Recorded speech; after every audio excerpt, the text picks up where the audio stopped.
So welcome back guys, this is Mayank and in this lecture we are going to discuss about the basics before risk management chapter. What does that mean is, in order to understand the concepts of risk management chapter like value at risk, Z-score, we will have to first understand few other concepts, and those concepts are return, standard deviation, portfolio return, portfolio standard deviation, correlation and covariance.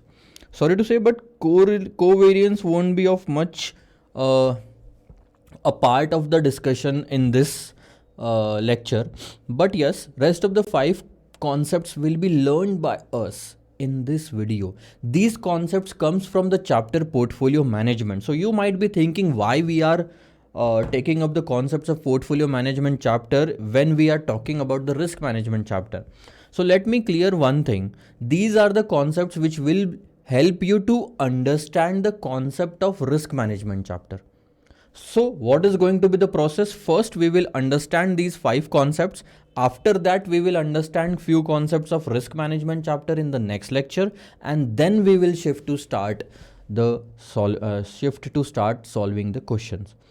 So I can understand very well that we have not yet started even a single question, and we are focusing more on concept. You may be thinking that we are giving too much time on the concepts, but please understand that this is the beginning of the batch. Okay, in the beginning there are few concepts which needs to be brushed up very well so that we can pick up a speed later on while solving the questions. Getting it? So let's first come to the first concept of return. I'm pretty much confident that most of you are aware about this concept. And what does that mean? See, when we draw a line, let's say this is time 0 and this is time 1 year. Okay. If you invest 100 rupees here and that too in equity share. Okay. Let's say for example you purchase one share of rupees 100 at 0 time, and that 100 rupee share becomes 120 rupee at the end of first year. What does that mean? You have earned 20 rupees. Now this 20 rupees will be called as capital appreciation. What does that mean? This is called as capital appreciation because you have not sold the share yet. You have the share in your account. You are holding that share. You have not sold it yet. And that's why that 20 rupee will be called as capital appreciation. But the moment you sell that share, this entire 120 rupees will be received by you in the form of cash. That means the bank and the cash. It will be credited to your bank account. Okay. At that time, you will call that 20 rupees as capital gain. So understand the difference between capital appreciation and capital gain.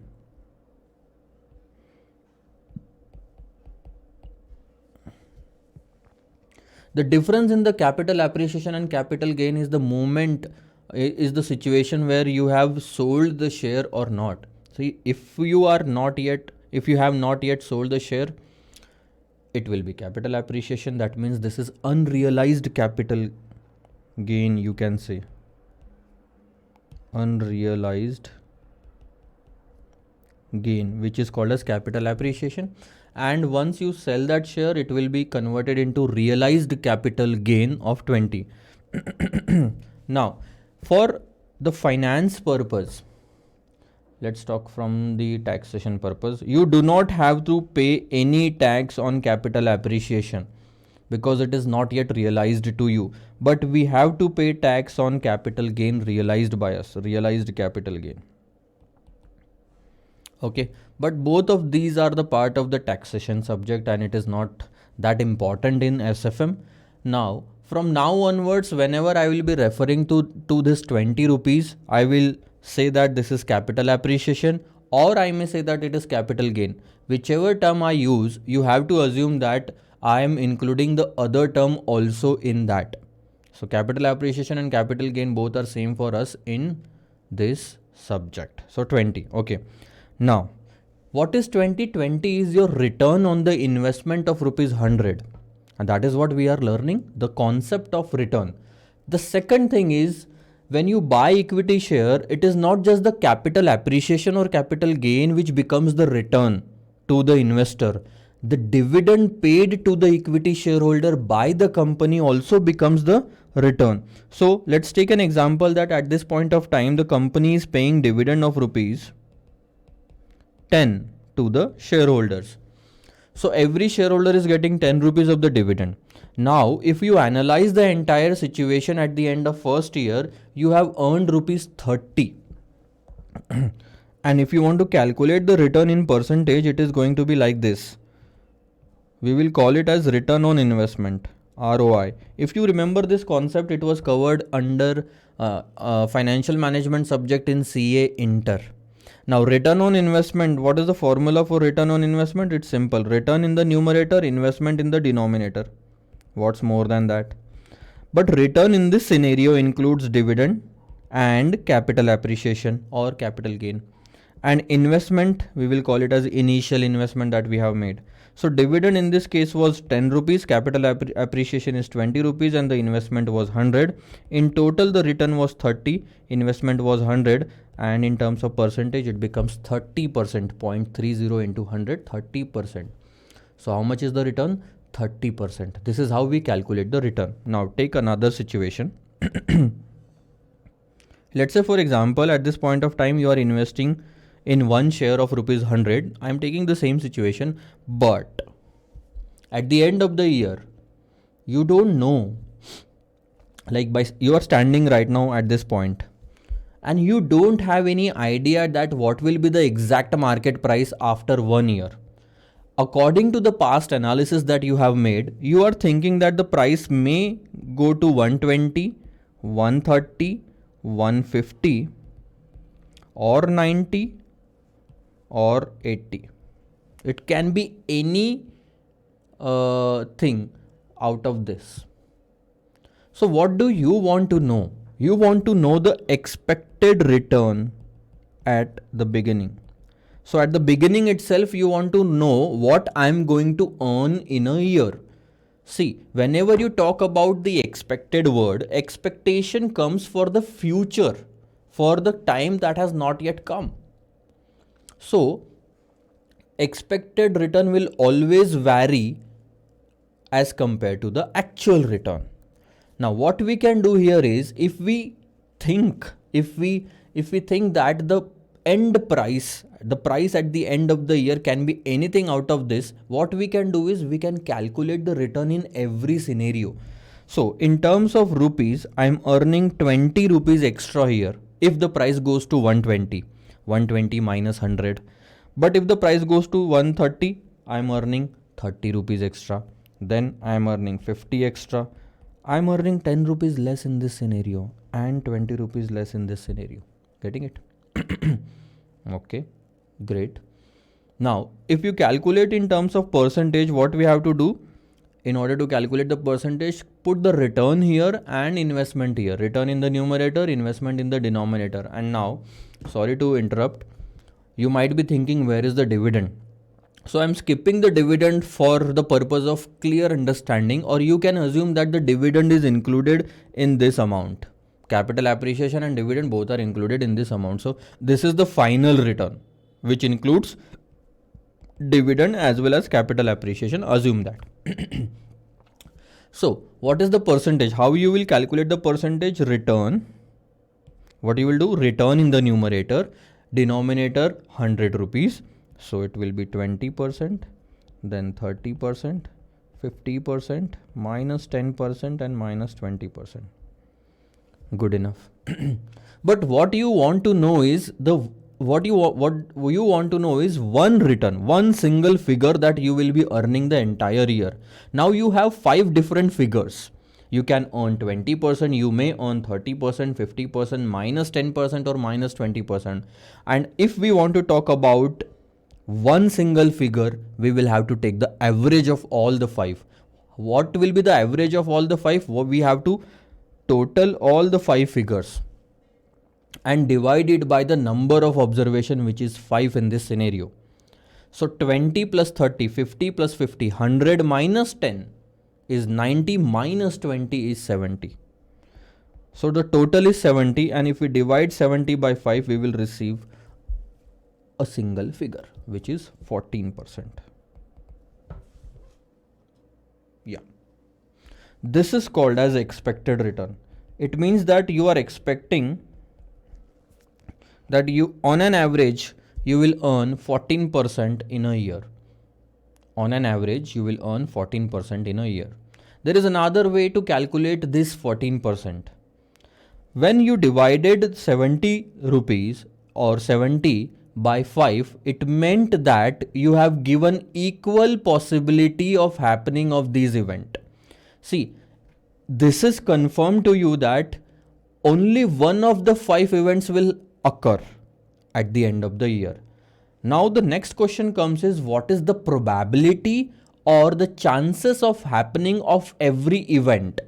If it is not given in the question, you will have to assume equal probability to all the possibilities. So dividing it by the number of observation gives you the same answer. That means equal possibility. Or total possibility is 100%. If you divide it by 5, you will get 20% as equal possibility or probability for every outcome. So if you take probability here and that to equal probability in this case, we will allot 0.20 to every possibility. Now the next step will be, we will multiply the return with probability. What are we going to do? Multiply the return with probability. So 20 multiplied by 0.20 will give you 4. 30 multiplied by 0.20, 6. 10 minus 2 and minus 4. If you do the total of all this, 6 plus 4, 10 plus 10, 20 minus 6, 14%. Again, the answer is same. If the answer through this method 70 by 5 is 14, and through this method, that means return multiplied by probability is also 14, that means I can say that dividing by 5 or giving equal probabilities to all the outcomes gives you the same return. Okay, cool. What if the probabilities are different and it is given in the question? Then the only method that you will have to follow is this, that you will have to multiply the return with the probability to arrive at this figure, and then total it to arrive at the return. Then this method will not be applicable if the probabilities are different and it is given in the question. If it is different, it will have to be given in the question, so you don't have to worry about it. So we have completed the first concept of return. Without probability is dividend plus capital appreciation divided by initial investment. And if the probabilities are given, what you have to do is, first you will have to take every return and multiply it with the probability if the probabilities are given, and then do the total of all the outcomes. It will give you the return of that investment. This is how the return is calculated. So these are the two formulas that you will have to remember. Okay, I think you are okay with this. Without probability, dividend plus capital appreciation divided by initial investment. With probability, first return of that individual outcome multiplied by probability of that outcome, and then total of all this. Now comes the second part, which is called as standard deviation. How to calculate. Okay, so have a look on the second part, that is standard deviation. We are going to take the same example that we took here just now. Now the one thing that you need to understand first is standard deviation is a measure of risk. There are two important things for an investor whenever he invests anywhere. First, how much return he will be earning on that investment, and the second thing is how much is the risk in that investment. So it's not just the return is just the one side of that. Cryptocurrency had their very nice returns at times, but they were very risky, and that's what is very important to understand. So every investor will look for two things in their investment.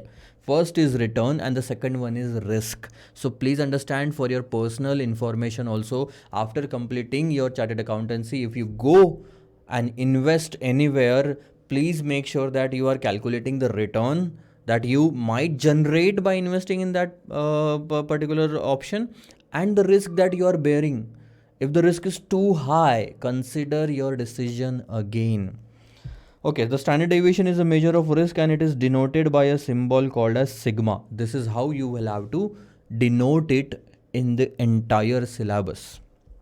Okay, now the question is how to calculate that. First of all, the meaning of standard deviation. Let's say, for example, the standard deviation is 20%. Just random figure. And in the previous example, we knew that our expected return in this investment is 14%. Here it is. If in this investment the return is 14% and the risk is 20%, what does that actually means? It means that I'm expecting I will earn 14% in 1 year timeline in this investment, but my return can go up by 20% to 34 and can go down by 20% to -6. So add for 20% in 14, that will go to 34. Deduct 20% from 14, that will go to -6. That means this is the range in which you will be earning. It can be anywhere between 34% to -6% your return on this investment. So that is what the standard deviation is. Standard deviation says the profit can go up and it can be losses also. Standard deviation explain both the sides, profit as well as loss. Note that. It is going to be helpful and I will remind you about this in the next lecture. So it shows both the sides, profit as well as loss. And the second thing, standard deviation is never presented in negative. You cannot write like this. Risk cannot be negative. -20% is the risk. No, this is a wrong statement. 20% itself shows both the sides. Then why there is a need for negative 20%, right? So the meaning of 20% is not profit. It means both up and downside as well. Now, I will tell you why the standard deviation will never be negative. I will tell you why. What do you mean by the standard deviation? It means risk. Now let me take some practical examples before moving over to these concepts. Let's say, for example, I wake up in the morning, I get ready for the office, and then I leave my house. I sit in the car and then I start driving to the office. What are the chances that my tire, the vehicle, tire of the vehicle, the car will get flat? That means it will get punctured. What are the chances? 5%. So I can say that 5% is the risk of tire getting flat, right? So I will just write down in local language we call it as puncture, or more sophisticated language is flat. So 5% are the chances. Let's say, for example, another example, what are the chances that this year Conferenza will have losses in their profit and loss account? The chances of loss, let's say 2%. There are very less chances. So let's say 2% are the chances that the Conferenza will have loss in their profit and loss account. Okay. Another example is that what are the chances that there will be earthquake in Delhi in another 1 year? So the chances of earthquake in Delhi, what are the chances for that? Let's say 3%. If you will understand this, all the three incidents are negative incidents. Tire getting flat is not a good thing. Losses are not a good thing. Earthquake is not a good thing. But still the risk of happening of these events are written in positive terms. We are not going to write down -5%. Am I going to say -5% are the chances that the tire will get flat? No. Am I going to say -2% are the chances that Conferenza will have losses this year? No. Am I going to say -3% are the chances that the earthquake will happen? Earthquake will occur in Delhi? in the next 1 year? No. We never represent such things in negative term, and that's what the standard deviation is. So it proves that standard deviation will be non-negative figure. Okay, cool. So that is clear. Now I have explained you the concept of standard deviation very well. It is a measure of risk. It is denoted by sigma. It shows both the side profit and losses. It is non-negative. Okay. Now the question is how to calculate that standard deviation of 20%. Let's write down the returns that we have taken in the previous part. It was 20%, 30%, 50%, minus 10% and minus 20%, right? Now, let's take the probability, and this time we will take a different probability. So, these are the 5 outcomes. Here n will be 5. What is n? Number of observation or number of outcomes. In this case, there are 5 outcomes. My return can be 20% or 30 or 50 or minus 10 or minus 20%. Okay, so there will be 5 different probabilities. Let's write it down. Let's give a probability of 0.20 to this, 0.2030 to this, 0.10 to this, and then 0.20 and 0.20. So the total probability will never go beyond 100%. So 20 plus 30 50 plus 10 20 plus 30 50 plus 10 60 20 and 20 40. So 100. Cool. Now what we are going to do? We are going to multiply the return with the probability in order to calculate the expected return, my brother. So 4, 30 into 0.30, 9, 50 into 0.10, 5. This is minus 2 and this is minus 4. So let's do the total. 9 plus 4, 13 plus 5, 18, minus 6 goes to 12%. It was 14% in the previous part because we had assumed equal probabilities. Now the probabilities are not equal, and that's why obviously the answer is going to change. The new answer for our expected return is 12%. Okay, till this point the process was the same as we learned in the previous concept. Now we are going to come to the standard deviation part. The word itself says deviation. What does that mean? It means that my expected return this year will be 12%, but I want to know how much my actual return will deviate from the expected return. My actual return will be one of these 5. And my expected return is 12%. So what I want to know is how much my actual return is deviating from expected return. How much my actual return is deviating from expected return. So what I'm going to do, I'm going to write down Ri. Let's say expected return is Ri bar. What I have given is just expected return is bar Ri. Okay, so what I'm going to do, Ri minus bar Ri will give me the deviation from actual return. Actual return and expected return. So 20 minus 12 will be 8, 30 minus 12 will be 18, 50 minus 12 will be 28, minus 10 minus 12 will be minus 22, minus 20 minus 12 will be minus 32. This is your deviation, but it is not a standard deviation because there are 5 different figures. Standard means a single figure. Standard deviation, a figure which has been calculated from other more figures, we can say. So there are 5 figures, and one problem is there with this deviation.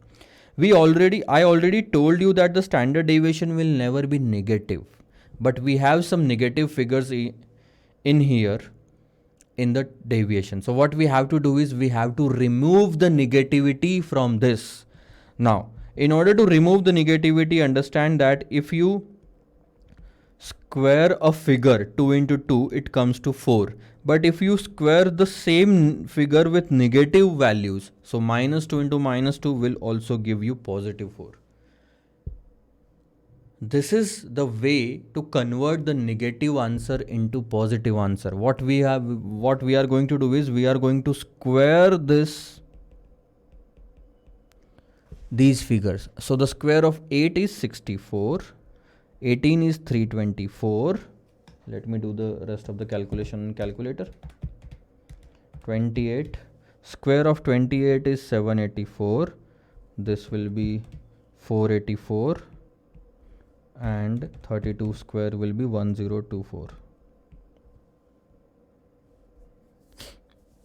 Now you can see that all the negative figures have been converted to positive figures. But it may raise a question in your mind. Sir, we only had to convert these two negative figures into positive. Why we did the square of rest of the three figures? And the answer is very simple. We have to keep the base of all the answers, all the values in a column same. We cannot compare kilogram with liter. If we have to convert even a single figure of liter into kilogram, we will have to convert all the figures into the same base. So that's why we have converted all the figures into the same base. But that raises one more question, that there was an unnecessary addition of a step in the entire scenario, which is squaring these terms. The impact of squaring these terms has been added in these figures, and we will have to remove the impact of squaring a figure at the end. How to remove that? It's very simple. If you are adding the impact of square function in a particular figure, you can remove that by doing the square root again and converting that into a normal figure. So you have added the impact of square function here, you have removed the impact of square function here by square rooting. Now what you have done is converted the -2 to +2. That again might raise one more funny thing in your mind, that if we had to convert -2 to 2, ultimately our purpose is that, then why not just remove the sign? This, my friend, does not work like this. It is just an example that I have showed you, but in this case we are going to put a square root at the end on the single figure, not on all the figures. If I do the square root on each figure, then there is no point in squaring in just before that step. So what I'm going to do, I'm going to put a square root only at the end, and that will change the answer. Okay, that's cool. We will just remember that we will have to remove the impact of squaring at this stage. Okay, we'll do it later on by putting a square root. Now the question is, what we are going to do? These are individual figures at 100% basis, and what I am going to do is I am going to again multiply it with the probability. Not again, I am going to multiply it with the probability. You might say that we had already multiplied with the probability, then why we are doing it again? My answer is, we are not doing it again. This probability was multiplied to calculate the return, not the risk. And from this step onwards, please understand, how did you arrive at 8? By deducting 12 from 20. So 20 was before the probability, and 12 is also with 100% probability. So 20 minus 12, both the figures are at 100% probability. So 8 is also at 100% probability, 64 is also at 100% probability. So we have not yet applied the probability while calculating the risk to this deviation, not yet. So don't say that we are using the probability again. The probability that was used in this step was for only calculating the return, and the effect was over. That's why we will have to multiply the probability here. So 64 multiplied by the probability 0.20, 12.8, 324 into 0.30, 97.2, 784 into 0.10 is 78.4, 484 into 0.20 is 96.8, and 1024 into 0.20 is 204.8. Now what we are going to do, we are going to total. Just like this process, after multiplying the probability, what we did was we totaled all the result. So 12.80 plus 97.20 plus 78.40 plus 96.80 plus 204.80, that goes to 490. But what is the difference here is, this figure is not the standard deviation, because we are yet to complete one more step, which is removing the effect of squaring the figures here. So if this is in square, this is also in square, the total will also be in square. We will call it as standard deviation standard deviation square, and this is called as variance. Just before putting a square root, the figure just before putting a square root is called as variance. And in order to calculate standard deviation, we will have to put a square root to the variance. So square root of 490 will give you the final answer, which is 22.13% or 14%. If you do it on the calculator, you will get the answer. So this is our answer.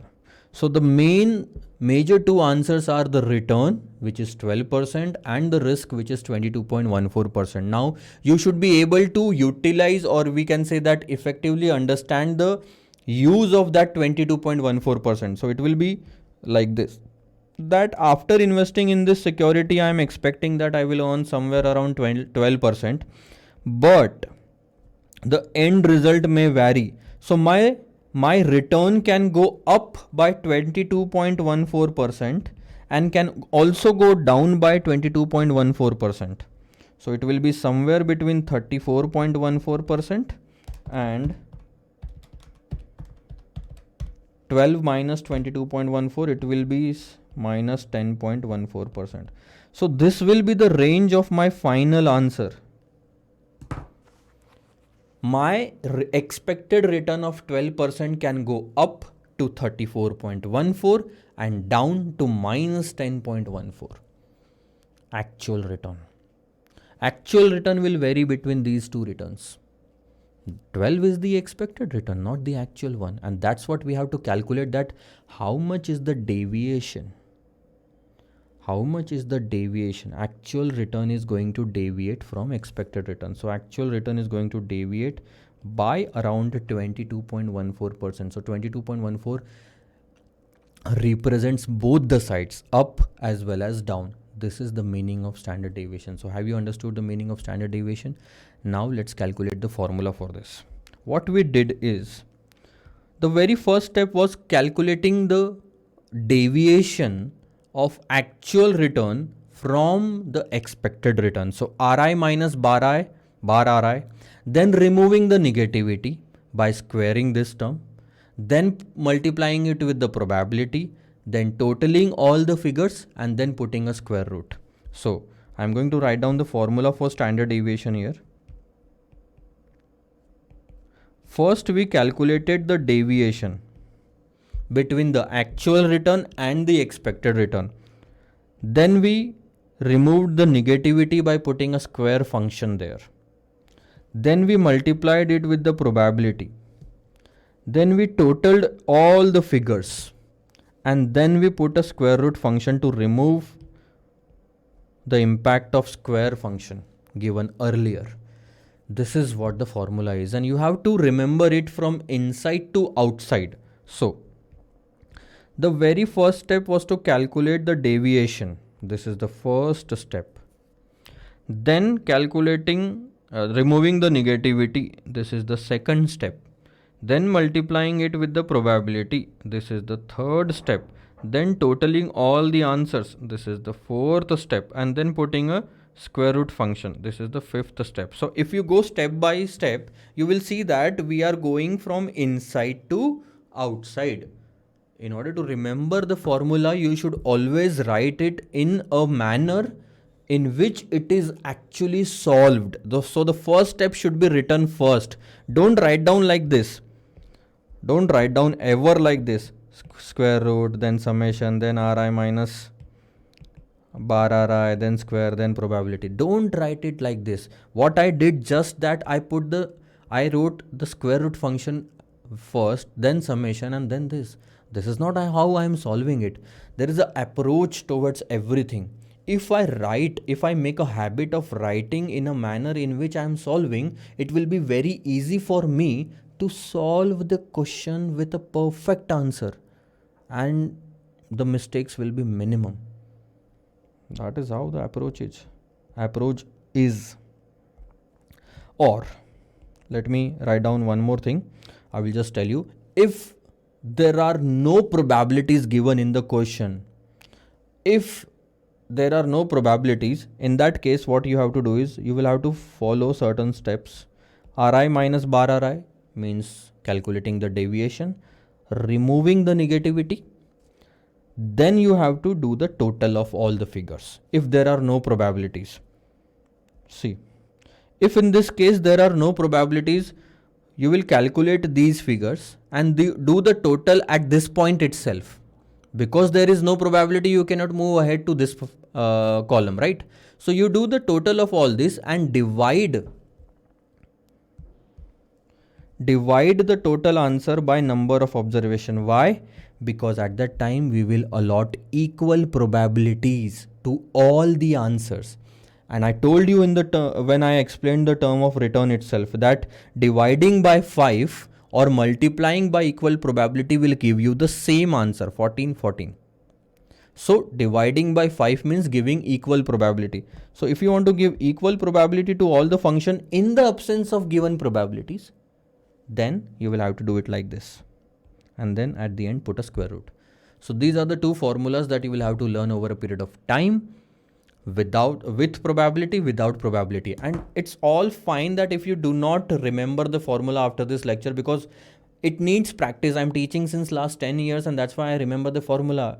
It was very difficult for me, also for me the very first time I solved it.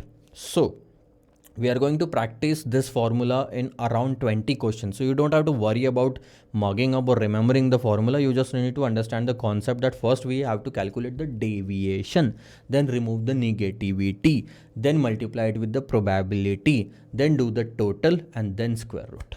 Okay, so we will just end our discussion of standard deviation here with the two formulas.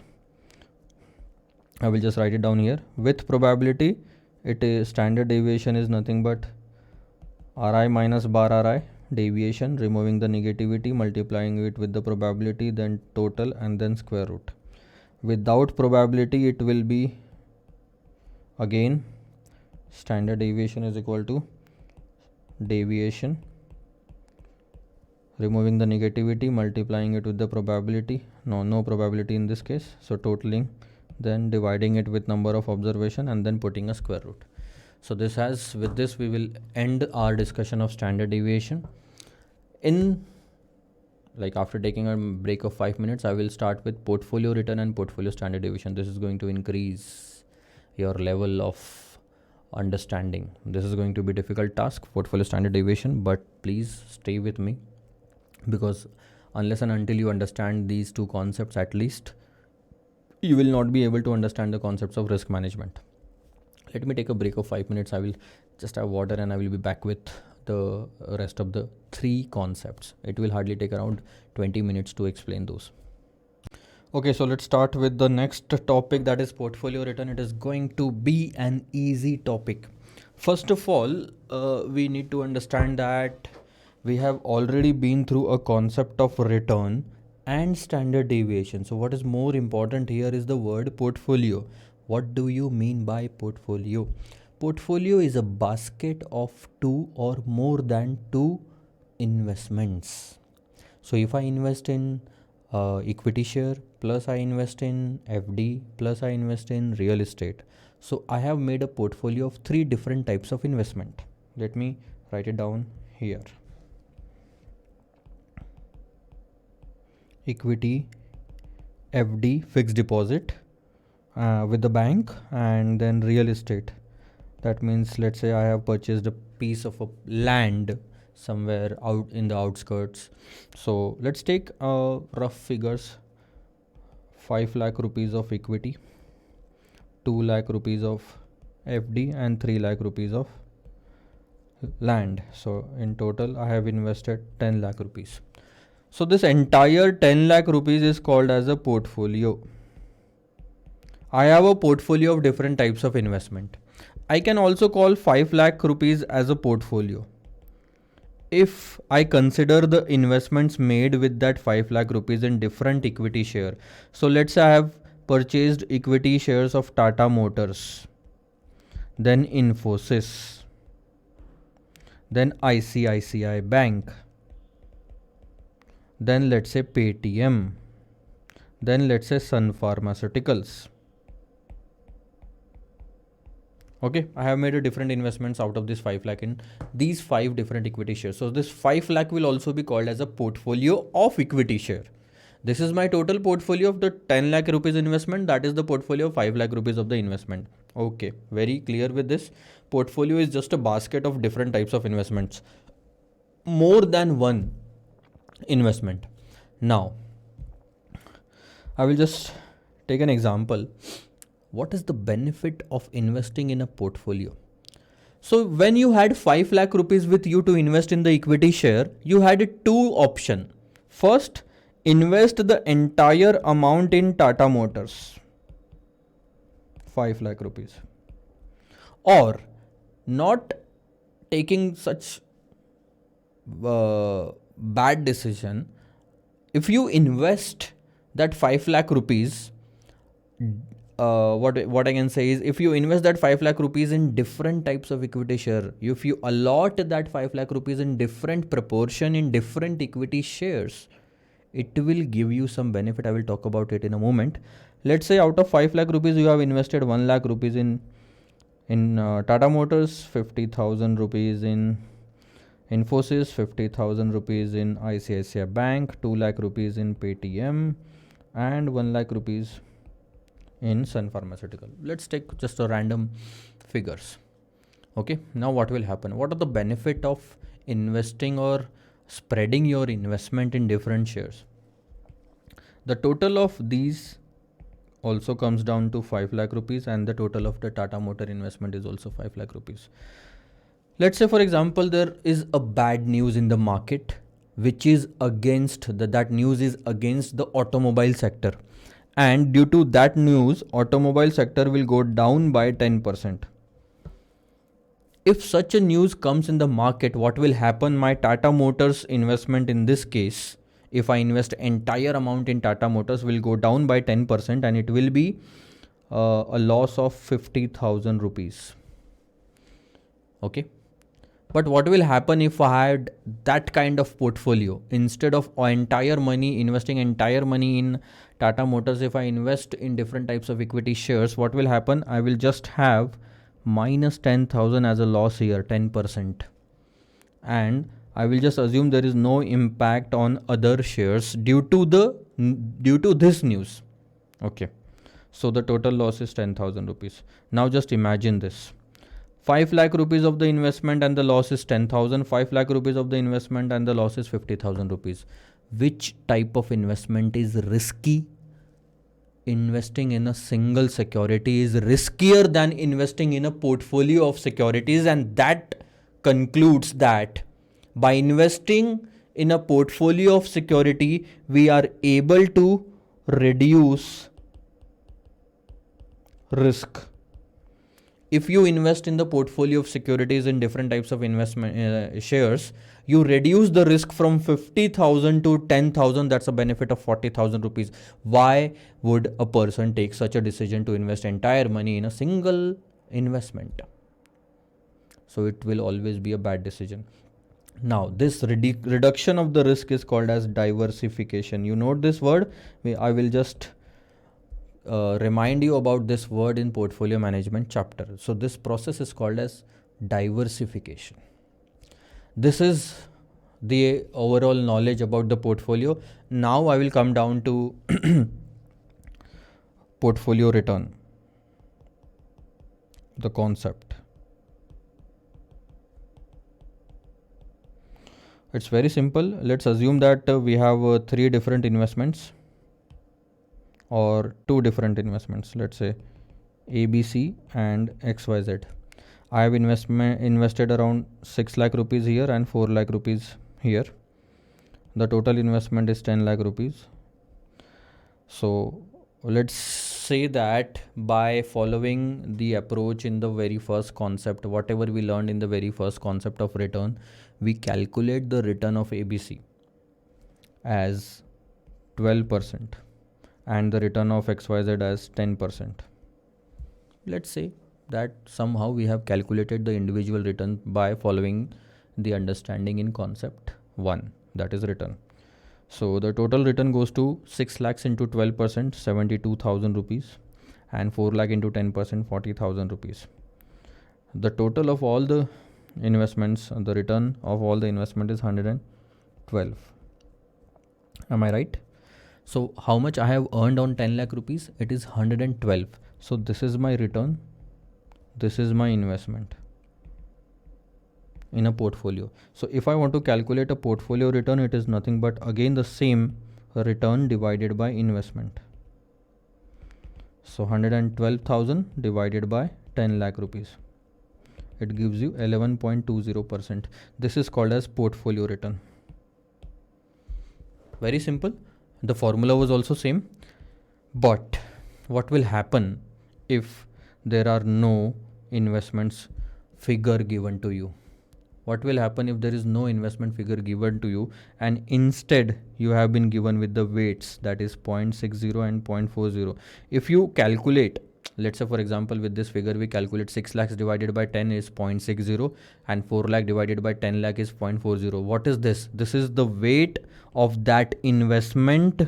Understand, weight of ABC in the total 60%. So out of 10 lakh, 60% is invested in ABC. Out of 10 lakh, 40% is invested in XYZ. Now, how will you calculate the return? You don't have any figures. So it is very easy to calculate by following the same method which we followed at the time of probability. Multiplying the weights with return. Multiply the return with the weight. 12 into 0.6 it goes to 7.2 and 10 into 0.40 it goes to 4.0. So if you do the total, it is again giving you the same answer, 11.20%. So another formula for calculating the portfolio return is single security return or the investment of single asset, return of the single asset multiplied by weight of that asset in the total portfolio. Please, I'm repeating, weight of that asset in the total portfolio and then doing the total of all this. So summation of RI into WI. RI means the return of ABC and return of XYZ. WI means the weight of ABC and weight of XYZ. This will give you the same answer. Have you understood the portfolio return now? 12 and 10% are the individual returns and 11.2% is the portfolio return, because 11.2% constitutes two types of investments, return on two types of investments. So overall, on an average, this is your return. Okay. So we have understood the concept of portfolio return as well. Now let's move ahead.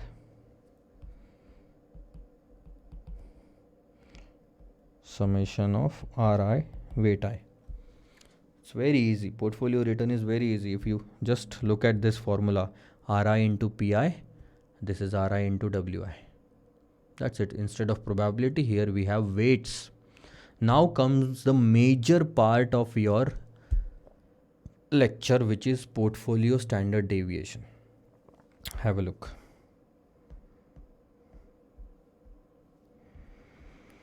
I'm repeating the figures. Let's say we have two types of investment, ABC, XYZ. The weight of ABC in the total portfolio is 60% and the weight of XYZ in the total portfolio is 40%. The total weight will always be 100%. Okay. The return of ABC was how much? 12%. The return of ABC was 12 and XYZ is 10. So in order to calculate the portfolio return, what we did was just multiplied the RI with weight I. So it gave us this answer, 7.2 and 4. So ultimately it was 11.2. My question is, let's say we have calculated using the concept learned in the second part, that is standard deviation. We have calculated the standard deviation of individual assets, RI minus bar RI, then removing the negativity, multiplying with the probability, totaling it, and then putting a square root. Let's say we have calculated the standard deviation of both and it comes down to like this, 15, 20.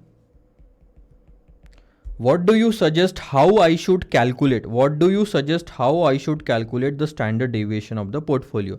See, the return of the portfolio was calculated like this by multiplying the return with weight. How do you calculate it? How do you want to calculate the standard deviation of the portfolio? By multiplying the standard deviation with weight? No, sir, it will give you wrong answer. Let's do that first and then I will tell you. Standard deviation of individual asset multiplied by weight. If we do that, the answer will be 15 into 0.69 and 20 into 0.48. The total answer will be 17%. And if you will say this is the correct answer, this is the wrong answer.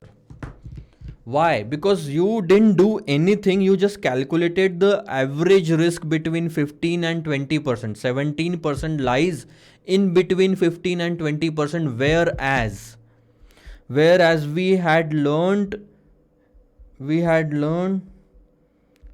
that by diversifying our investment, instead of putting entire money in single asset, if we put our money in more than two or more than two assets, we tend to reduce the risk and not average it out. If we average it out, the risk will always be same, that is 50,000. But we can clearly see that the risk has reduced to a greater extent. And in this case, you cannot say that the risk has reduced. Will you say that the risk has reduced? 17% is lesser than 20%, but it is higher than 15%. So you cannot say that 17% is the reduced risk. So this entire process is wrong. We cannot apply the same method that we applied while calculating the portfolio return, because diversification impact has not been taken in this. So what do you mean by the diversification impact? It is represented by the relationship between the two assets, which is called as correlation coefficient, and it is denoted by R. Let's say for ABC I will use A, and for XYZ I will use X. RAX will represent the relationship between both the securities. So RAX can be positive 1. Let's take that as 1. What does that mean? It means that if ABC gives 10% return, XYZ will also give 10% return. How did we calculate the 10% of XYZ? 10 multiplied by 1. If ABC is down by 10%, then minus 10 multiplied by 1, XYZ will also be down by 10%. Your correlation between two securities can also be negative, that is minus 1. It can also be negative, that is minus 1. So if ABC is giving you a return of 10%, 10 into minus 1 will be minus 10%. It means if ABC is giving a return of 10%, XYZ will go down by 10%. So there is opposite direction, the movement in opposite direction. This is going up, this is going down. If ABC is going down by 10%, XYZ will go up by 10%. Minus 10 into minus 1 is positive 10. So you can clearly see that when the correlation coefficient between two security, the relationship RAX means the relationship between two securities plus 1, the direction is same. The direction in which both the securities will move is same. Either both will go up or both will go down. But if the correlation coefficient is minus 1, the direction is always opposite. One security is going up and the other one is going down. The correlation coefficient between two security can also be 0. Means that both of these securities are not related to each other. At that time, if ABC is giving 10% return, 10 into 0, there will be no impact of that news on XYZ. If ABC is giving minus 10, again 0%, means no impact.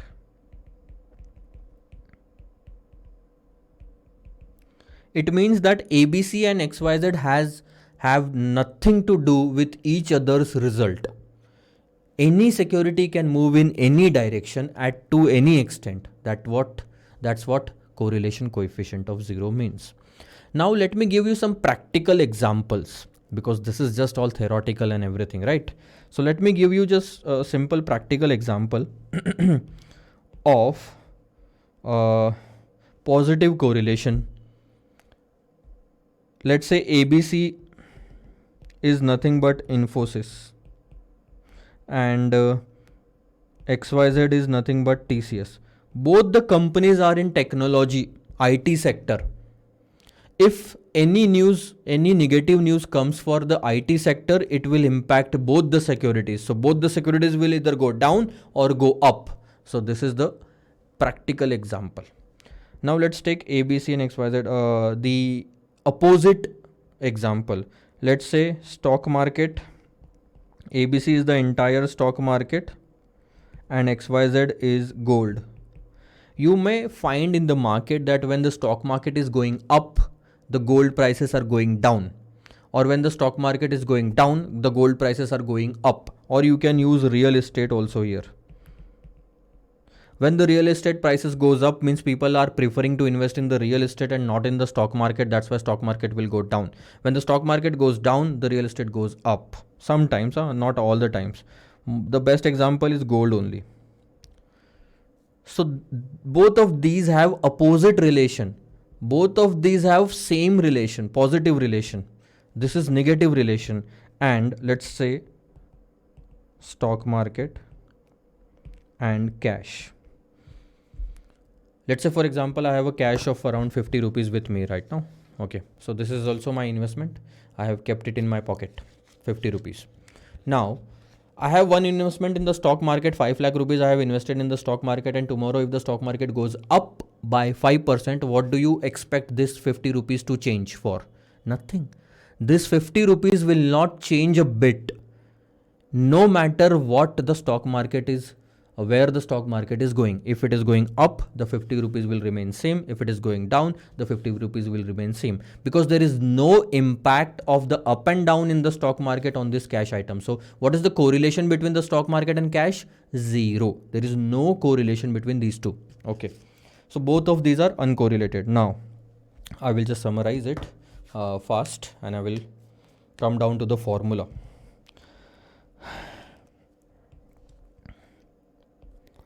This positive one correlation is called as perfectly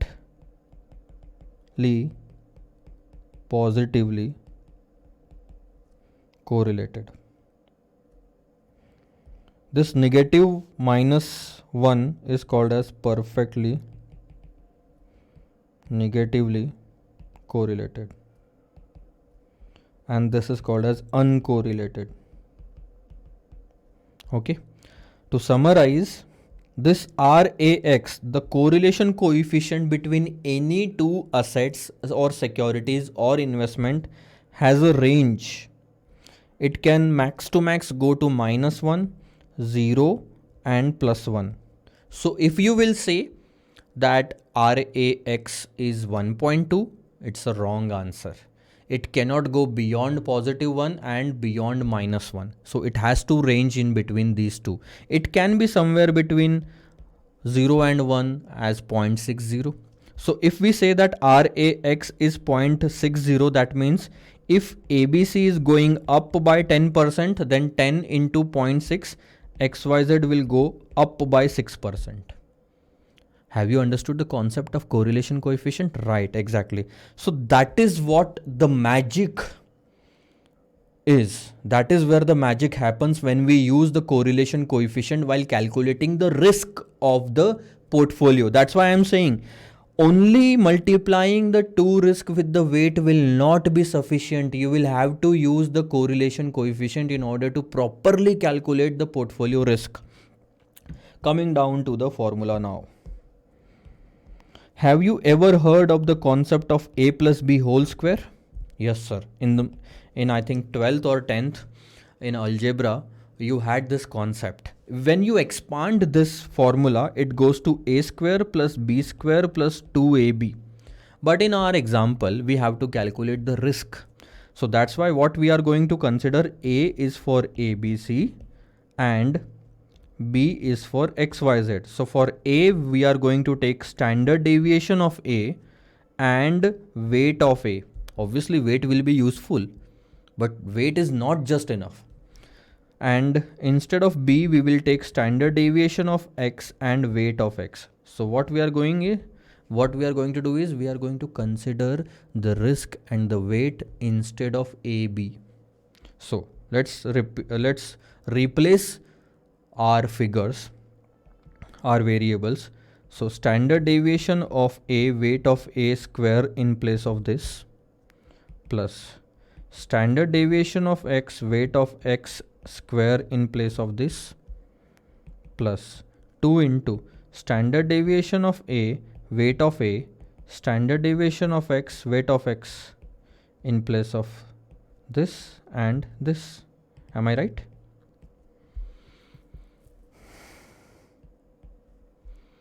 Okay.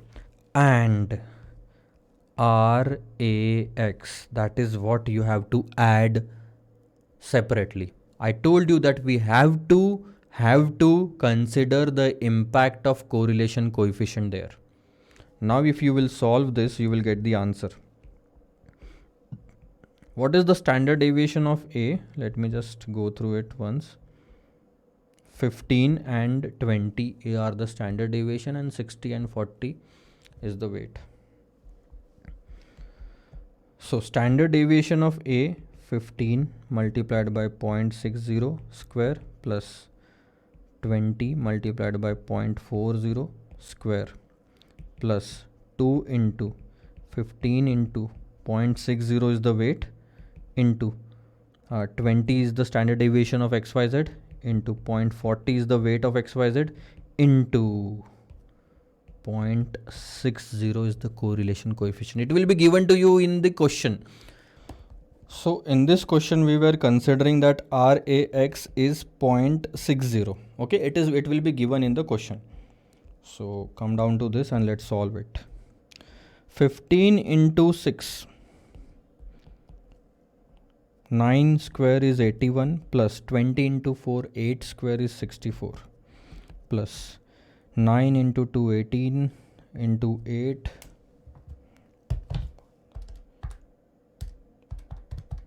into 0.60 goes to 86.4.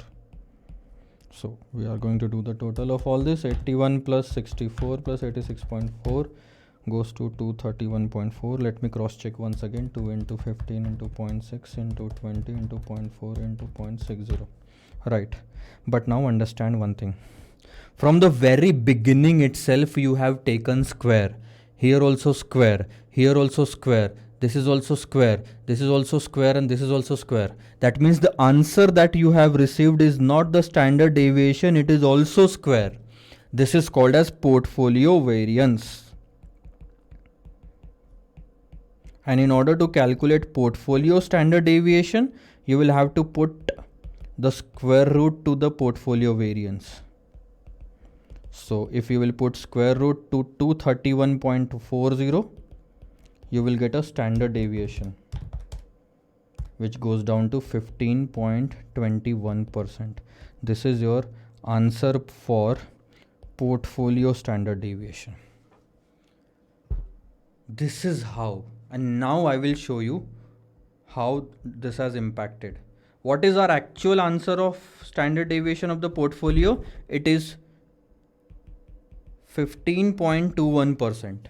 Now you can say that we have reduced the risk to a major extent. See, it was 15 and 20%. Now it is just 15.21%. Although it is slightly higher than 15, but this 15% was on 6 lakh or 60% of the investment, and 20% was on 40% of the investment. So still we can say that we have reduced the risk. It is not 17%, it is lesser than 17%.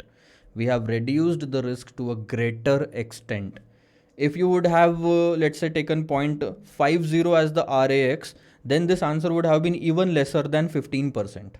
So at that time the risk of the entire portfolio would have reduced even more. This is the correct answer. Now, I hope you have understood the difference between why 17 is wrong and why 15.21 is right. There is no correlation impact or diversification impact in this, but there is a diversification impact in 15.21%. So if the question comes, diversification results into risk reduction? Yes, sir. Diversification results into risk reduction. That is what the answer is. And this is what the formula for standard deviation is. But, portfolio standard deviation. Portfolio can be of any number of securities, right? In this example, we had taken only 2 securities in a portfolio, and that's why we calculated the portfolio risk. That's how we calculated the portfolio risk. But in portfolio management chapter, we are going to learn how to calculate the portfolio risk of 3 securities portfolio or more than these 3 securities portfolio. For now, for the risk management chapter, this much is sufficient. So what is our ultimate formula for standard deviation of the portfolio? Let me just come down here. How to calculate the portfolio standard deviation? It's very simple, sir. Standard deviation of P is equal to standard deviation of the first security, weight of the first security and then its square, plus standard deviation of the second security, weight of the second security multiply then square, plus 2 into standard deviation of first security, weight of first security multiplied by standard deviation of second security, weight of second security, and the extra thing that we need to consider in order to consider the correlation impact or the diversification impact is R12. This is all about the variance, and if we put a square root to all the figure, this goes to the standard deviation formula for portfolio. So portfolio standard deviation is nothing but standard deviation of 1 into weight of 1 whole square, standard deviation of 2 weight of 2 whole square, plus 2 into standard deviation 1 into weight 1 into standard deviation 2 into weight 2 into correlation coefficient 1 2. See, I have been in this teaching field since 10 years. That's why I remember the formula, and you don't have to get depressed or get panic about not remembering the formula. You will be using this formula at least 20 times in the entire syllabus, and at the end of the 20 times, you will obviously remember the formula. So you don't have to worry about that. You just need to understand the concept at this point. This is the first lecture for you, right? So just get relaxed. These were the concepts that we had to learn in order to go with the next chapter. In the next chapter, we are going to understand the concept of value at risk and how it is related to the standard deviation. So in this lecture, we learned about 5 concepts: return, standard deviation, portfolio return, portfolio standard deviation, and correlation. Practice makes man perfect. And till now, we have not practiced even a single question. So don't be worried about it. You just need to go above all these concepts. And while practicing, we are going to obviously learn this. So till now, we have completed around 10 to 11 concepts. The 6 concepts were from the time value of money. The first was simple interest, then compound amount, then effective rate of interest, then present value, future value, then present value of annuity, and then perpetuity. The 7th one is return, 8th is standard deviation, 9th is portfolio return, 10th is portfolio standard deviation, and 11th is correlation. Still we are yet to calculate still we are yet to understand or learn how to calculate the correlation and covariance. So these 2 concepts I am again leaving for the portfolio management chapter. These are not useful in this chapter, risk management. So we are just going to leave it here. In the next lecture, I'm going to start with the risk management concepts. And in that, all these things will be used again. For now, bye-bye.